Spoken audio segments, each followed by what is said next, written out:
I begin to.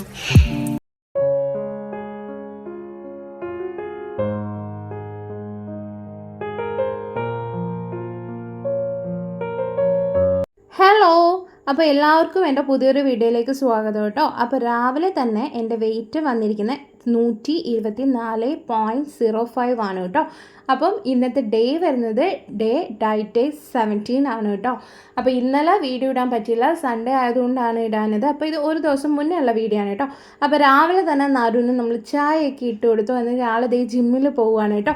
അപ്പോൾ ആൾക്ക് ചായയൊക്കെ കൊടുത്ത് ജിമ്മിൽ പോകുമ്പോൾ വേണം എനിക്ക് എൻ്റെ പരിപാടികൾ തുടങ്ങാനായിട്ട്. അപ്പോൾ ദേ ആളെ നോക്കി നമ്മുടെ പട്ടിക്കുട്ടികളെല്ലാം ഇവിടെ വെയിറ്റ് ചെയ്തിരിക്കുകയാണ് കേട്ടോ. ഇനി പാപ്പുവിൻ്റെ പുതിയൊരു രൂപമായിരിക്കും നിങ്ങൾ കാണാൻ പോകുന്നത്. കാരണം പാപ്പുവിനെ നമ്മൾ മൊത്തത്തിലൊന്ന് ട്രിം ചെയ്തെടുത്തിട്ട്, കാരണം ഭയങ്കര ചൂടും കാര്യങ്ങളൊക്കെ ആയതുകൊണ്ട് അവന് മൊത്തത്തിൽ പറ്റുന്നില്ല. അപ്പം ബാക്കി 2 പട്ടിക്കുട്ടികൾ ഉറങ്ങുമ്പോഴേ അവൻ മാത്രം ഇതിൽ കഷ്ടപ്പെട്ടിരിക്കുന്ന പോലെ തോന്നി. അതുകൊണ്ട് നമ്മൾ അവനെയൊക്കെ ട്രിം ചെയ്ത് ശരിയാക്കി എടുത്തു. അപ്പോൾ ഇവിടെ രാവിലത്തെ എൻ്റെ മോർണിംഗ് ഡ്രിങ്കാണ് ഞാൻ ട്രൈ ചെയ്യാൻ പോകുന്നത്. ഇതിപ്പോൾ ട്രൈ ചെയ്യാൻ തുടങ്ങിയതേ ഉള്ളൂ കേട്ടോ. അപ്പോൾ അതായത് 1.5 ഗ്ലാസ് വെള്ളം എടുത്തു. അതിലേക്ക് 1 സ്പൂൺ അയമോദകമില്ലേ, അജ്വൈൻ, അത് ചേർത്തു. എന്നിട്ട് ഇത് നന്നായിട്ട് തിളപ്പിച്ചിട്ട് 1 ഗ്ലാസ് ആയിട്ട് വറ്റിക്കണം. എന്നിട്ട് ഇത് കുടിക്കണം. വെറും വയറ്റിൽ രാവിലെ ഇത് കുടിക്കണം കേട്ടോ. അപ്പോൾ ഇപ്പോൾ 2 ദിവസമായി ഞാൻ ട്രൈ ചെയ്യാൻ തുടങ്ങിയിട്ട്. ഞാൻ റിസൾട്ട് എങ്ങനെയുണ്ടെന്ന് നോക്കിയിട്ട് പറയാം കേട്ടോ. പിന്നെ ഡെയിലി ഷോർട്സിൽ ഞാൻ എൻ്റെ ഡേ ഇൻ മൈ ലൈഫ് പോലെ ഞാൻ food what I eat in A day ഞാൻ ചെയ്യുന്നുണ്ട്. അപ്പോൾ താല്പര്യമുള്ളവർ എൻ്റെ ഡയറ്റിലെ ഫുഡ് എന്തൊക്കെയാണെന്നുള്ളത് അതിൽ നോക്കിയാൽ മതി കേട്ടോ. ഞാൻ കാരണം ലോങ് വീഡിയോ ഒന്നും ചെയ്തില്ലെങ്കിലും ഷോർട്സിൽ ഡെയിലി ഉള്ളത് ഞാൻ 30 ഡേയ്സിലുള്ളത് അപ്ഡേറ്റ് ചെയ്യുന്നുണ്ട്. അപ്പോൾ രാവിലെ സോയാബീൻ കറി വെക്കാൻ എഴുതിയിട്ട് സോയാബീൻ ആദ്യം വെള്ളത്തിലൊന്ന് കുതിരാനല്ലല്ലോ, തിളയ്ക്കാൻ വെച്ചതാണ് കേട്ടോ. എന്നിട്ട് അതൊന്ന് പിഴിഞ്ഞെടുക്കണം. അപ്പോൾ ഇവിടെ ഒരു പാൻ എടുത്തിട്ട് അതിലേക്ക് കുറച്ച് സവാള ഇട്ടിട്ടുണ്ട്. സവാളയുടെ കൂടെ ഇഞ്ചി വെളുത്തുള്ളി പേസ്റ്റാണ് ചേർത്തിരിക്കുന്നത്. അത് ഞാൻ കടയിൽ നിന്ന് വാങ്ങിയതാണ് കേട്ടോ. കാരണം ഭയങ്കര മനക്കേട് ഇഞ്ചി വെളുത്തുള്ളി പേസ്റ്റ് കുറച്ച് ഒരു കാര്യത്തിന് വേണ്ടി എടുക്കാനായിട്ട്. അപ്പം ഞാൻ ഈ കടയിൽ നിന്ന് വാങ്ങി ചെറിയ കാര്യങ്ങൾക്കൊക്കെ ഈ കടയിൽ നിന്ന് വാങ്ങി വെച്ച ഒരു ഇഞ്ചി വെളുത്തുള്ളി പേസ്റ്റായിട്ട് കൊടുക്കണം. പക്ഷെ ഞാനിപ്പോൾ വാങ്ങിയത് കൊള്ളില്ലായിരുന്നു. കാരണം ഭയങ്കര ഒരു പുളിപ്പ് ടേസ്റ്റ് ഉണ്ടായിരുന്നു. വിനാഗിരി വെള്ളം ചേർത്തേ ആയിരിക്കും കേട്ടോ, വലിയ ഇതില്ലായിരുന്നു. കാരണം കറികൾക്കെല്ലാം ഒരു പുളിപ്പ് വരുന്നു.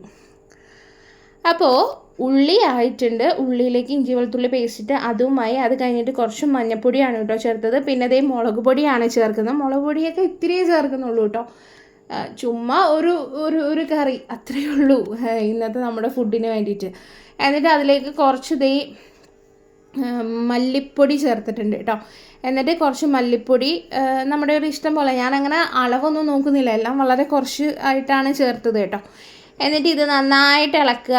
ഇതിൻ്റെ പച്ചമണം പോകണം. ഞാനെങ്ങനെ പച്ചമണം പോകുന്നതെന്ന് അറിയാമെന്ന് വെച്ചാൽ ഇതിൻ്റെ മണം വരുമ്പോൾ എനിക്ക് മനസ്സിലാവാറുണ്ട്. കാരണം ആദ്യം ഒരു പച്ച സ്മെല്ലായിരിക്കും, പിന്നീട് നല്ലൊരു മൂത്ത മണം വരും. എന്തായാലും തീ കുറച്ചിട്ടാണ് വെക്കുന്നത്. പിന്നെ മുന്നേയൊക്കെ ഞാൻ ഈ കുക്ക് ചെയ്യുന്ന സമയത്ത് മീൻ കറിയൊക്കെ വെക്കുമ്പോൾ അട്ടർ ഫ്ലോപ്പ് ആവാറുണ്ടായിരുന്നു കേട്ടോ. കാരണം ഈ മൂപ്പല് കൂടിപ്പോയിട്ട് കയ്പ്പ് വരാൻ തുടങ്ങും. ഇപ്പോൾ അത് ശീലമായി. ആദ്യമൊക്കെ കുക്ക് ചെയ്യുന്ന സമയത്ത് ഇത് മൂക്കുമ്പോൾ എങ്ങനെയാണെന്നുള്ളതിന് നമുക്കൊരു ഐഡിയയും കാണില്ല കേട്ടോ. അപ്പോൾ പിന്നീട് അത് ശരിയായിക്കോളും. പിന്നെ കുറച്ച് ഗരം മസാല ഇട്ട് കൊടുത്തു കേട്ടോ. എന്നിട്ട് ഇത് ഇളക്കിക്കൊണ്ടേയിരിക്കുക. ആദ്യമൊക്കെ എനിക്കുള്ള കൺഫ്യൂഷൻ എന്താണെന്ന് വെച്ചാൽ, ഒന്നെങ്കിൽ മൂപ്പ് കൂടിപ്പോവും, ഇല്ലെങ്കിൽ ഒട്ടും പച്ചമണം മാറിയിട്ടുണ്ടാവില്ല. അപ്പോൾ കറി വെക്കുമ്പോൾ പച്ചമണം മാറാതിരിക്കും, ഇല്ലെങ്കിൽ കയ്പ്പായിരുന്നു ബലം. അങ്ങനെ പിന്നെ പയ്യെ പഠിച്ച് ഒരുവിധം കുക്കിങ്ങും കാര്യങ്ങളൊക്കെ എനിക്കറിയാം കേട്ടോ. അങ്ങനെ ഭയങ്കര എക്സ്പേർട്ട് കുക്കിംഗ് അങ്ങനെയൊന്നുമല്ല, എന്നാലും ഒരുവിധം എൻ്റെ ഈ ഒരു പ്രായത്തിൽ എന്നെക്കൊണ്ട് പറ്റുന്നതെല്ലാം ഞാൻ ഒറ്റയ്ക്ക് മാനേജ് ചെയ്ത് കൊണ്ടുപോകാറുണ്ട് കേട്ടോ. അപ്പോൾ അതൊക്കെ അവിടെ ഇരിക്കട്ടെ. നമ്മുടെ കറിയിലേക്ക് ഞാൻ വെള്ളം ഒഴിച്ചു. വെള്ളം ഒന്ന് തിളച്ച് കഴിഞ്ഞപ്പോഴത്തേക്ക് അതിലേക്ക് നമ്മുടെ സോയാബീൻ ഞാൻ തിളപ്പിച്ചായിരുന്നല്ലോ, അതൊന്ന് പിഴിഞ്ഞ് വെച്ചതായിരുന്നു കേട്ടോ. എന്നിട്ട് ഒരു 2-3 വെള്ളത്തിൽ കഴുകിയതാണ്. അത് ഇതിൽ ചേർത്ത് കൊടുത്തു. അപ്പോൾ എന്നിട്ട് ഇത് നന്നായിട്ട് തിളച്ച് ഒന്ന് പുരണ്ട് വരണം. ഞാൻ ഇവിടെ പുരട്ടി എടുക്കാമെന്നാണ് കരുതുന്നത്. അപ്പോൾ ഈ ഒരു രീതിയിലായിട്ടുണ്ട്. ഇത് ഞാൻ തീ കൂട്ടിയിട്ടിട്ടാണ് കേട്ടോ ഒന്ന് ജസ്റ്റ് ഒന്ന് മൂപ്പിച്ചിട്ട്. അപ്പോൾ നമ്മുടെ കറി റെഡിയാണ്. ഇനി അടുത്ത ചപ്പാത്തിയാണ്. ഞാൻ ഓൾറെഡി ചപ്പാത്തിക്ക് മാവ് നാരൂന് ചായ ഇടുന്ന സമയത്ത് തന്നെ കുഴച്ച് വെച്ചിട്ടുണ്ടായിരുന്നു. അപ്പോൾ ഞാൻ ഇപ്പോൾ പരത്തി. ഷേപ്പൊന്നും നിങ്ങൾ നോക്കണ്ട, എല്ലാം വൈറ്റിലോട്ടാണല്ലോ പോകുന്നത്. അത്യാവശ്യം ടേസ്റ്റ് ഉണ്ടായാൽ മതിയല്ലോ. എനിക്ക് റൗണ്ടിൽ പരത്താൻ അറിയില്ല കേട്ടോ ചപ്പാത്തി. പിന്നെ എനിക്ക് ചപ്പാത്തി ഭയങ്കര ഇഷ്ടമാണ്. പക്ഷേ ഞാൻ അങ്ങനെ ചപ്പാത്തി ഉണ്ടാക്കാറില്ല. ഭയങ്കര മടിയാണ് ചപ്പാത്തി ഉണ്ടാക്കാൻ. ഇപ്പോൾ എന്താണെന്നറിയില്ല, കുറച്ച് ദിവസമായിട്ട് ചപ്പാത്തി ഉണ്ടാക്കാൻ തോന്നി, അങ്ങനെ ഇപ്പോൾ ഉണ്ടാക്കി തുടങ്ങിയത് കേട്ടോ. ഞാൻ എപ്പോഴും ഷോപ്പിൽ നിന്ന് വാങ്ങിയിട്ടാണ് യൂസ് ചെയ്യുന്നത്. അപ്പം ഇപ്പോൾ ഷോപ്പിൽ നിന്ന് വാങ്ങുന്നത് അത്ര നല്ലതല്ലെന്ന് അറിഞ്ഞുകൊണ്ട് ഞാനിപ്പോൾ വീട്ടിലുണ്ടാക്കാൻ തുടങ്ങി. അപ്പം നാരൂന് എനിക്കും ചപ്പാത്തി എടുത്തിട്ടുണ്ട്. അപ്പം നാരൂന് ഒരു 3 ചപ്പാത്തിയും എനിക്കൊരു 2 ചപ്പാത്തിയാണ്. പിന്നെ സോയാബീൻ എടുത്തു. പിന്നെ ഇത് നമ്മൾ ഇന്നലെ ഉണ്ടാക്കി വെച്ച സംഭവം ഉണ്ടല്ലോ, അപ്പോൾ അത് ഇതേ കുൽഫി റെഡിയാണ് കേട്ടോ. അങ്ങനെ അത് നാരൂന് കൊടുത്തു. നാരു കഴിക്കുകയാണ് കേട്ടോ. എക്സ്പ്രഷനൊക്കെ നന്നായിട്ട് ഇടുന്നുണ്ട്. ഒന്നുമില്ല, നമ്മുടെ വെറും മാങ്ങയും വെള്ളമല്ലല്ലോ, പാലും പഞ്ചസാരയും മാത്രമേ ഉള്ളൂ. അപ്പോൾ അതിന് അതിൻ്റേതായ ഒരു ടേസ്റ്റ് ഉണ്ടാവുള്ളൂ കേട്ടോ. പിന്നെ ഒരു രസം. അപ്പോൾ അതൊക്കെ കഴിഞ്ഞിട്ട് അടുത്ത മീൻ കിട്ടിയത് ഇന്ന് അയലയാണ്. അപ്പോൾ അയലക്കറിയാണ് ഇന്ന് വെക്കാൻ പോകുന്നത്. ആദ്യം ഇഞ്ചി വെളുത്തുള്ളി പിന്നെ നമ്മുടെ എന്താ സംഭവം കൊച്ചുള്ളി എല്ലാം അരിഞ്ഞ് വെച്ചിട്ടുണ്ട്. അത് കഴിഞ്ഞിട്ട് മുളക് പൊടി, മല്ലിപ്പൊടി, മഞ്ഞൾപ്പൊടി ഇത് 3ഉം ചേർക്കാറുണ്ട്. ചില ടൈമിൽ ഞാൻ ചെറിയ മീനുകൾക്കൊക്കെ മല്ലിപ്പൊടി ചേർക്കാറില്ല കേട്ടോ. മല്ലിപ്പൊടി ചേർക്കാതാണ് വെക്കുന്നത്. ഇതിന് ഞാൻ മല്ലിപ്പൊടി ചേർത്തിട്ടുണ്ട്, കാരണം മുളക് പൊടി കുറച്ചേ ചേർക്കുന്നുള്ളൂ. അപ്പം നല്ല കൊഴുപ്പ് വേണമല്ലോ കറിക്ക്, അപ്പം കുറച്ച് മല്ലിപ്പൊടി ചേർക്കുന്നുണ്ട്. പിന്നെ ഇതിലേക്ക് ആവശ്യത്തിന് മഞ്ഞൾപ്പൊടി കിട്ടും. എന്നിട്ട് ഇതെല്ലാം കൂടെ മൂപ്പിച്ചെടുത്ത് മീൻകറി വെക്കുന്ന പോലെ നിങ്ങൾക്കെല്ലാം അറിയില്ല. ഇപ്പോഴത്തെ മീനൊന്നും ഒരു ടേസ്റ്റ് ഇല്ല, എന്താണെന്ന് അറിയില്ല. ഈ ചൂടും കാര്യങ്ങളൊക്കെ കൊണ്ടാവുക കേട്ടോ. എനിക്ക് അങ്ങോട്ട് വലിയതായിട്ട് ഇഷ്ടപ്പെടാറില്ല ഇപ്പോഴത്തെ മീനൊന്നും. അപ്പം ഞാൻ ഈ മീൻ കറിക്ക് കടുക് വറുക്കാറില്ല കേട്ടോ. ഞാൻ മീൻ കറിക്ക് ഉലുവ മാത്രമാണ് ഇട്ട് വറുത്ത് മീൻ കറി വെക്കുന്നത് കേട്ടോ. അപ്പോൾ അതേ അരപ്പൊക്കെ സെറ്റായി. എന്നിട്ട് ഞാൻ ചൂടുവെള്ളമാണ് ഒഴിച്ചു കൊടുക്കുന്നത്. എന്നിട്ട് ഇതേ മീൻ കറിയും ആയിട്ടുണ്ട്. ഞാൻ ഒരുപാട് വീഡിയോയിൽ മീൻ കറി കാണിച്ചിട്ടുണ്ട് കേട്ടോ, അതാണ് ഞാൻ ഇതിൽ കാണിക്കാത്തത്. അടുത്തത് നമുക്ക് വെണ്ടയ്ക്കയാണ്. വെണ്ടയ്ക്ക മുഴുക്കോറ്റയാണ്. അപ്പം ഇത് രണ്ടുമാണ് ഇന്ന് ഉച്ചയ്ക്കുള്ളത്. ഞാൻ ഓൾറെഡി ഇന്ന് ഉച്ചയ്ക്ക് മീൻ കറി എടുക്കുന്നില്ല. ഞാൻ പറഞ്ഞില്ല, മീൻ കറി എന്തോ എനിക്ക് അത്രയ്ക്ക് അങ്ങോട്ട് ഇപ്പോൾ ഇഷ്ടപ്പെടുന്നില്ല മീനൊന്നും. അപ്പം ഞാൻ നമ്മുടെ കോവയ്ക്ക മെഴുക്കുവരട്ടിയും പിന്നെ രാവിലത്തെ സോയാബീൻ ബാക്കി ഇരിപ്പുണ്ടായിരുന്നു. ചപ്പാത്തി 2 എണ്ണം ഞാൻ രാവിലെ ഓൾറെഡി ചെയ്ത് വെച്ചിട്ടുണ്ടായിരുന്നു. അപ്പോൾ അത് തന്നെ ഉച്ചയ്ക്ക് എടുക്കാമെന്ന് എഴുതി കേട്ടോ.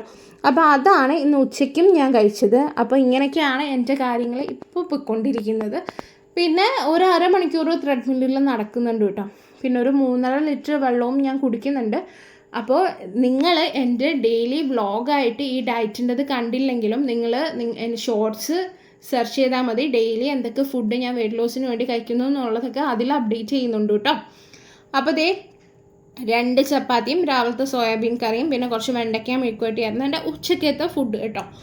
അപ്പോൾ അതും ഒക്കെ ആയിട്ട് സംഭവം കിടിലമായിട്ട് പോയി. അപ്പോൾ ഇതെന്താണെന്നല്ലേ, ഇതിപ്പോൾ ഇനി ഇത്രയേ ഉള്ളൂ ബാക്കി. ഇത് ഞാൻ ഉണ്ടാക്കിയ പുഡിങ്ങാണ്. അപ്പോൾ അത് നാരു കഴിക്കുന്നതാണ് കേട്ടോ. ഞാൻ ഇതൊന്നും തൊട്ടിട്ടില്ല. ഞാൻ ഇതിൻ്റെ ടേസ്റ്റും എനിക്ക് എന്താണെന്നറിയില്ല. എനിക്ക് ആ മാംഗോ ഐസിൻ്റെ ടേസ്റ്റും എന്താണെന്നറിയില്ല കേട്ടോ. കാരണം അത് രണ്ടും ഞാൻ ടേസ്റ്റ് നോക്കാതാണ് ഞാൻ ചെയ്തിട്ടുള്ളത്. മധുരം എങ്ങനെയാണെന്നുള്ളത് പോലും എനിക്കറിയില്ല. പിന്നെ നിങ്ങൾക്ക് സിമ്പിളായിട്ട് ചെയ്യാൻ പറ്റിയൊരു പുഡിങ് കേട്ടോ, ചെയ്ത് നോക്കുക. പിന്നെ കൂടുതൽ എക്സ്പെക്റ്റേഷൻസ് ഒന്നും വേണ്ട, കാരണം വെറും പാലും ഈ നമ്മുടെ ആ ഒരു ബ്രെഡും ആണ്. അപ്പോൾ അതിന് അതിൻ്റേതായ ടേസ്റ്റേ ഉണ്ടാവുള്ളൂ കേട്ടോ. പിന്നെ ഞാൻ വൈകിട്ടൊരു ഗ്രീൻ ടീ കുടിച്ചു. അത് കഴിഞ്ഞിട്ട് എക്സസൈസ് ചെയ്യാമെന്നുള്ള പ്ലാനായിരുന്നു. അപ്പോൾ നാരു പറഞ്ഞു നമുക്കൊന്ന് പുറത്ത് പോകാമെന്ന്. അങ്ങനെ പുറത്ത് പോകാൻ ഒരുങ്ങി റെഡിയായി നിന്ന സമയത്ത് നോക്കിയപ്പോൾ നല്ല അടിപൊളി മഴയായിരുന്നു കേട്ടോ. നല്ല മഴയത്ത് നല്ല ചൂടായിട്ട് എന്തെങ്കിലും പൊരിപ്പൊക്കെ ഉണ്ടാക്കിയിരുന്ന് കഴിക്കാനൊക്കെ നല്ല ആഗ്രഹം ഉണ്ടായിരുന്നു. പക്ഷേ ഡയറ്റിലായതുകൊണ്ട് ഒന്നും പാടില്ലാത്തതുകൊണ്ട് ഞാൻ വിട്ടു. അങ്ങനെ മഴയൊക്കെ നോക്കി നല്ല ആസ്വദിച്ചിരിക്കുകയായിരുന്നു. ഇപ്പം ഞങ്ങൾ സത്യം പറഞ്ഞാൽ റൂമിൽ ബെഡിൽ കിടക്കാറില്ല കേട്ടോ, ചൂട് കാരണം. ഞങ്ങൾ ഹോളിൽ ഇങ്ങനെ തറയിലാണ് കിടക്കുന്നത്. നല്ല സുഖമാണ്. ഇപ്പോൾ ചൂടാണെങ്കിൽ പോലും തറയിൽ ഇങ്ങനെ കിടക്കുമ്പോഴേ പഴയ വീടും പഴയ സിമെൻറ്റൊക്കെ ആയിട്ട് നല്ല സുഖമാണ് കേട്ടോ. അപ്പം നമ്മുടെ മാളൂട്ടി ദേ ഇവിടെ മഴയൊക്കെ കണ്ട് നല്ല ആസ്വദിച്ചിരിക്കുകയാണ്. നമ്മുടെ തത്തമ്മയുടെ പേരാണ് കേട്ടോ മാളൂട്ടിന്ന്. അവൾക്ക് ഈ മഴ പെയ്താലോ പാട്ട് കേട്ടാലോ ഭയങ്കര തുള്ളിച്ചാട്ടവും ആഘോഷമൊക്കെ ആയിട്ടോ. പാട്ടൊക്കെ ഭയങ്കര ഇഷ്ടമാണ് മാളൂനെ. പിന്നെ അതേപോലെ നമ്മുടെ ലവ് ബേർഡ്സും നല്ല ഹാപ്പി ആയിട്ട് ഇരിപ്പുണ്ട്. കാരണം ഇവരൊക്കെ ഇവിടെ വന്നിട്ടാണ് മഴ കാണുന്നത്. കാരണം ഞങ്ങൾ മുമ്പ് വാടകയ്ക്കായിരുന്നല്ലോ ഇരുന്നത്. ആ വീട്ടിൽ ഫുള്ള് കവർ ചെയ്ത് ഷീറ്റ് ഇട്ടിട്ടുണ്ടായിരുന്നു. അപ്പോൾ ഇവരൊക്കെ അതിനുള്ളിലായതുകൊണ്ട് മഴ പെയ്താലൊന്നും നമ്മൾ അറിയത്തില്ലായിരുന്നു കേട്ടോ. അപ്പോൾ അതൊക്കെ കഴിഞ്ഞ് മഴയൊക്കെ ഒന്ന് തോന്നും. ഇത് കഴിഞ്ഞിട്ട് ഞങ്ങൾ അമ്പലത്തിലോട്ട് പോവുകയാണ് കേട്ടോ.